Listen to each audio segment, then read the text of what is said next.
for delivering me. There was a particular point where I realized that I was pregnant when I was on the run with Peter, and I'm kind of fast forwarding through certain aspects. I by no means encourage any young lady to have a child out of wedlock. Okay, but in my particular circumstance, I believe that me becoming pregnant with my son is what helped save my life.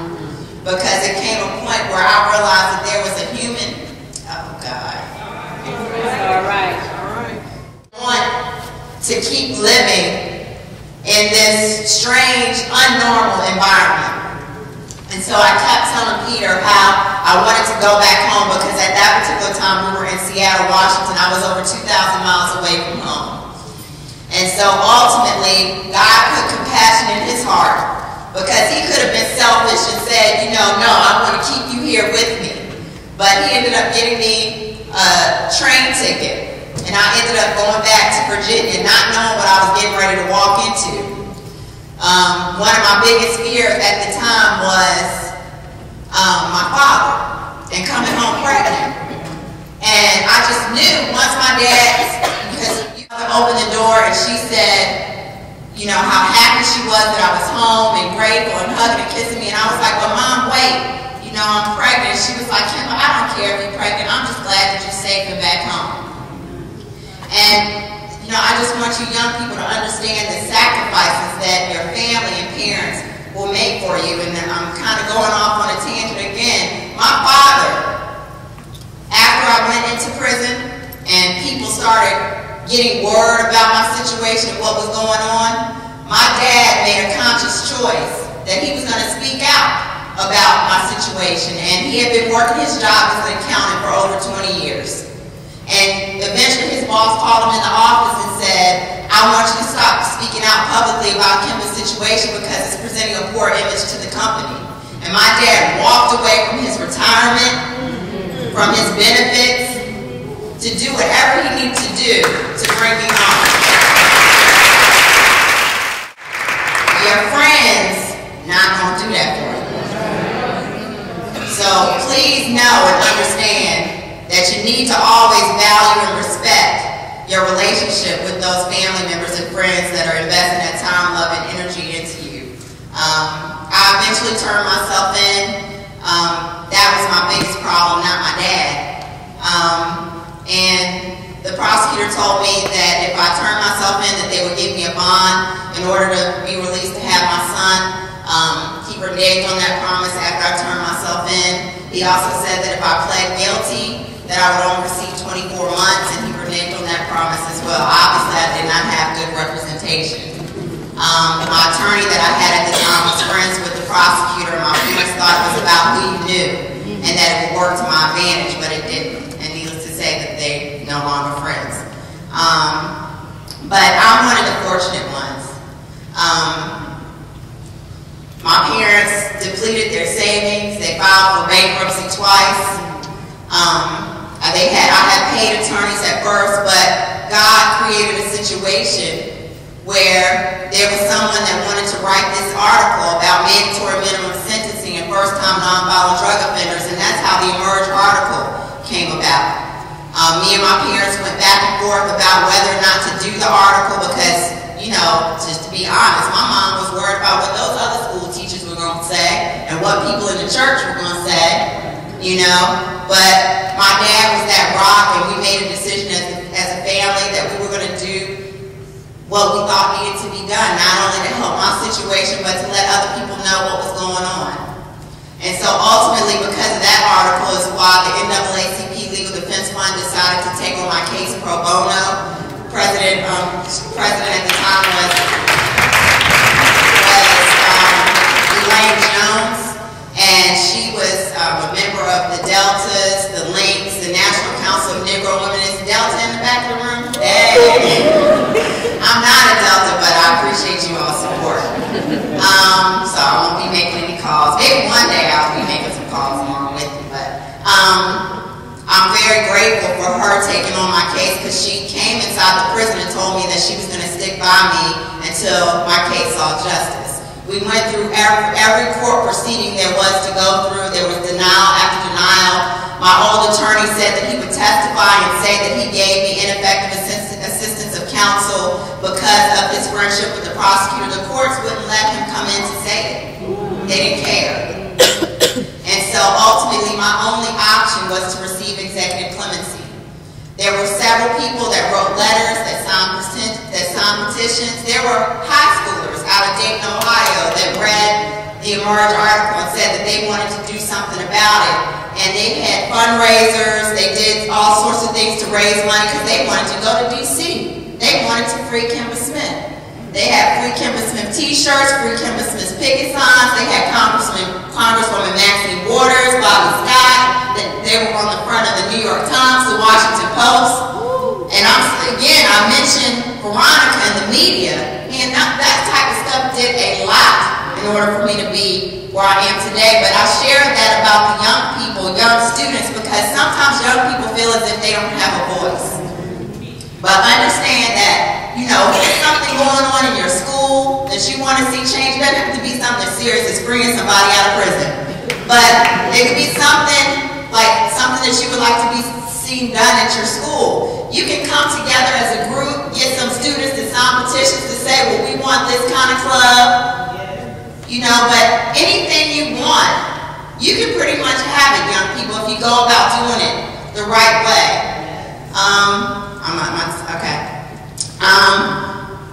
But just as things have progressed, I'm still labeled, even though I don't accept the labels, I'm still an ex-felon, an ex-convict. Understand the power of choice, young people. The choices that you make today will determine where you'll be in the future, and there are some lifelong consequences to some of those choices. Understand that last November, when we had the most historical election in this nation ever, where was I? I wasn't at the poll. I was sitting at home sad. I did all that I could do as far as get out the vote effort and get people registered to vote. But ultimately, because of the Virginia disenfranchisement laws, I was not able to vote. All because of the choices that I made. And I'm going to tell y'all how old I am. Back in 1989, 90, I'm still suffering from it. I went out of the country to Canada a couple of years ago and got to the immigration counter. And the immigration guys, looked at my passport, the customs guy, and he told me that I need to go to the immigration counter. And, time was going by, and eventually they had me come up to the counter, and he said, have you ever been convicted of an offense in the United States? And I was just like, oh, Lord, this is what this is about. And do you know they threatened to send me out on the next plane because I had a drug conviction in the United States, and they didn't care if President Clinton gave me executive clemency. They said that was the president of your country. We take that kind of offense seriously over here. Choices, consequences. So young ladies, I want you all to be able to have the best life possible. Don't let love, because it's not all of what it's hyped up to be until you're ready. Until you've made certain accomplishments in your life and love you and know who you are, don't allow yourself to get caught up in the hype.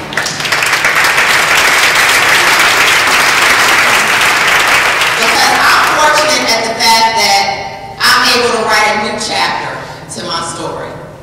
I've been able to buy a house. I was able to complete my undergraduate degree at Virginia Union University. I've completed my first year of law school at Howard University. I'm relocating to Indianapolis. I recently found out that I'm pregnant.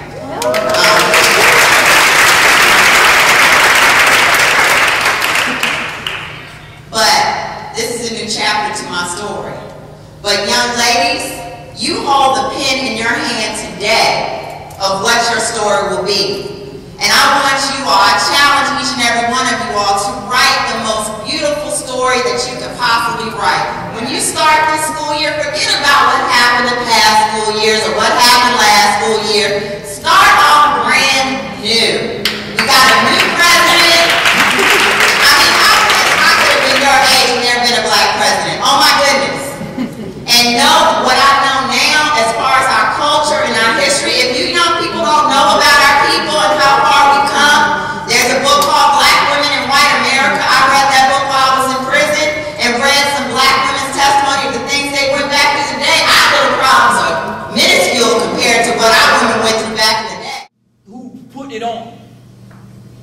and charge you $400 to play basketball in the gym that he got for free. You being hustled. He's sitting there giggling all the way. Got some shirts made up by Adidas. Got all y'all. Every single one of you. Hey, you need to play. You don't need to play that stuff to get. They come to the varsity games. If you knew anything about NCAA rules, you read a little something, you would know that that doesn't even matter. Coaches can't even talk to you most of the time you're playing that foolishness. They can't even talk to you. And they really can't talk to you. If you want them to respect what we seem to say we value, then show them what we really value. That same amount of money you put into sneakers, put into some books. You got uniforms in Bridgeport now. These little foreign-owned sneaker shops, give them a break. Take a break. Let the economy shift down here. Let some bookstores start to prop up. Yeah. Yeah. Buy so many books that somebody's like, you know what I need to do? I need to get my hustle. I need to give me some books sold. Yeah. Let an entrepreneur see that there's a niche that he needs to fill with some books as opposed to sneakers. This is our community. If our community looks like this, then we made it like this. Y'all run Bridgeport. You know it. If you run it in a way in which it makes places. The only safe places are places where there are good schools. Remember Palestine? Not so safe. Darfur, not so safe. In fact, virtually any country with low to no education is pretty daggum dangerous. Community. Who's going to rob somebody when they get ready to report to college in the fall? When you have something to live for, you don't put your life on the line. It just doesn't happen, brothers. You know this. There are no spectators in the community. Everybody's in the community. Y'all all in the game. Every single one of you. A couple weeks ago, I spoke up at, I think it was Carl Robinson. Spoken at enough of the places where I do get to see brothers that I forget which one I was talking to.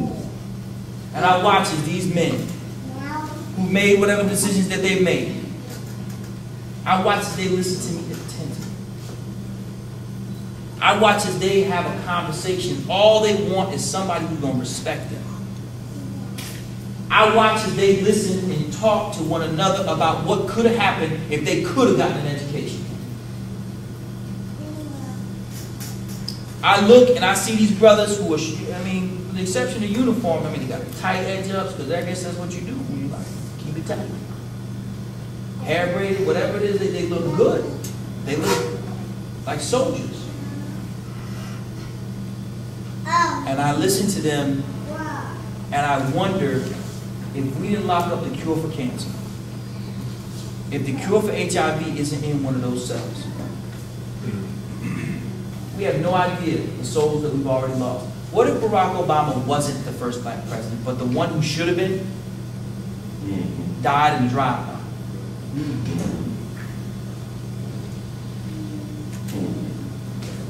We have no idea what we've lost, and we have no idea what we're prepared to lose. Our children's performance in the schools will come back to bite us, I promise. You will either pay $15,000 that you're paying, or you will pay $100,000. And en route to you paying $100,000 to lock these brothers up, they're going to hurt somebody you love.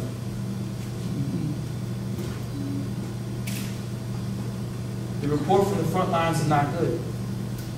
We are not winning. We are not winning. And until the men in our community begin to step up, until they begin to man up, and take responsibility for the circumstances that we've allowed to persist, it's only going to get worse. Watch as college campuses struggle to get a black man on campus, struggle to find black kids who have the capacity to be successful on campus, struggle.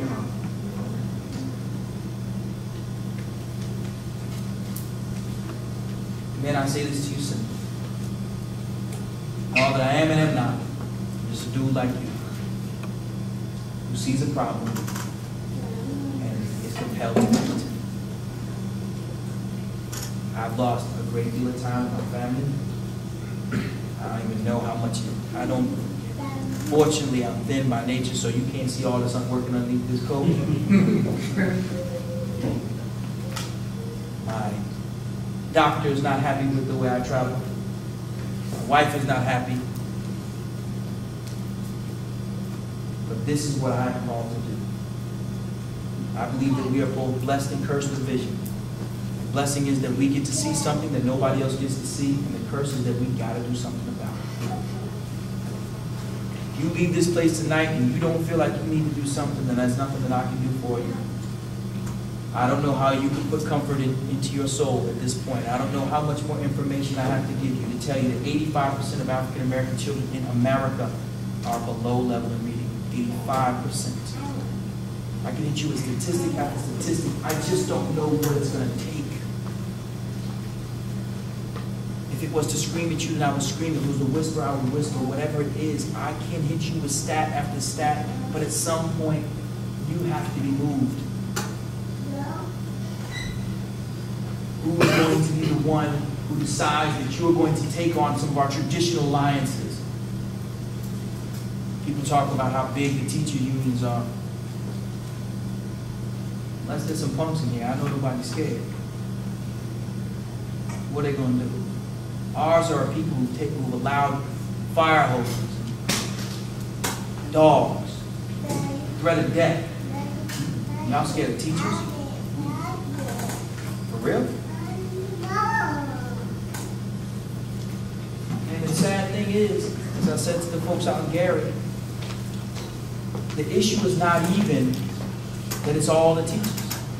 But there's enough of them who create such a contentious environment where kids don't do things like get to come to school early, because in order for the teachers to come to school early, you got to pay them. Or if you have them teach during their duty-free lunch, because I don't know if you know this, but the teachers can't do anything. I'm a principal. I cannot ask a teacher to do anything during their lunch. Nothing. So if a teacher takes it upon herself to work with children, let's say she's a math teacher, she decides she's going to sit down with them and eat lunch and do math because the kids are asking for it, her colleagues will grieve her. This can't be the schools that you want your children to go to. If that same teacher were to stay after school every day, let's say, and work with kids and not be compensated for it, her colleagues will grieve her. In fact, let me give you something. How long do you think teachers have to stay after school? How many days, first of all, do you think teachers have to stay after school per contract in, like, let's say, like Hartford? The contract is the same down here, but. How many, 2? How many days do you think? 3. 1 day. 1 day. Every other day, how long do you think they have to stay after school? 10 minutes. In school systems where children are being blown away by limitations, 10 minutes is all they got to do. And they're asking you for more money. That's what the teacher union is saying. They say they want more money. Because it's such a noble profession. Well, preaching is a noble profession too, but every preacher ain't noble. Right, Doc? Yeah. There's no profession